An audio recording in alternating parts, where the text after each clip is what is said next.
Martın 15-də Lənkəran şəhər İcra Hakimiyyətinin təşəbbüsü və təşkilatçılığı ilə şəhərimizin dəmir yolu vağzalının qarşısındakı meydanda Novruz bayramı münasibəti ilə satış yarmarkası keçirildi. Lənkəran şəhər İcra Hakimiyyətinin başçısı Talih Qaraşov, icra başçısının müavinləri və hüquq mühafizə orqanlarının rəhbərləri yarmarkada iştirak etdilər. Yarmarkada Lənkəran və ətraf rayonlarda Bakı şəhərində fəaliyyət göstərən 32 firma və şirkət tərəfindən 390 tondan çox müxtəlif növ ərzaq məhsulları, meyvə tərəvəz və şirniyyat alıcılara təklif olundu.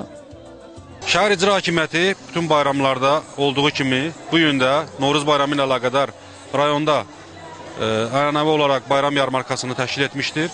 Bayram yarmarkasına rayonda, ətraf rayonlarda və eyni zamanda Bakı şəhərində fəaliyyət göstərən 32 firma dəvət olunmuşdur. Bu firmalar tərəfindən yarmarkaya 390 ton məhsul çıxarılmışdır.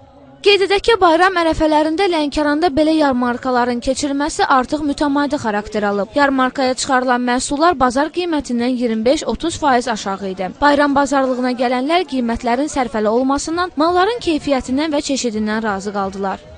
Qiymət yaxşıdır, bazara nisbətən çox yaxşıdır. Yaxşıdır qiymətlər, əladır. Bazarda vəziyyət yaxşıdır, münasibdir. Axşam saatlarına kimi davam edən yarmarkada İcra Hakimiyyətinin nümayəndələri həm süni qiymət artımının, həm də məhsulların topdan satışının olmamasına nəzarət etdilər. Günay Əlizadə, İsmail Cəfərli, Vüsal Ələkbərov, Xəbər xətti.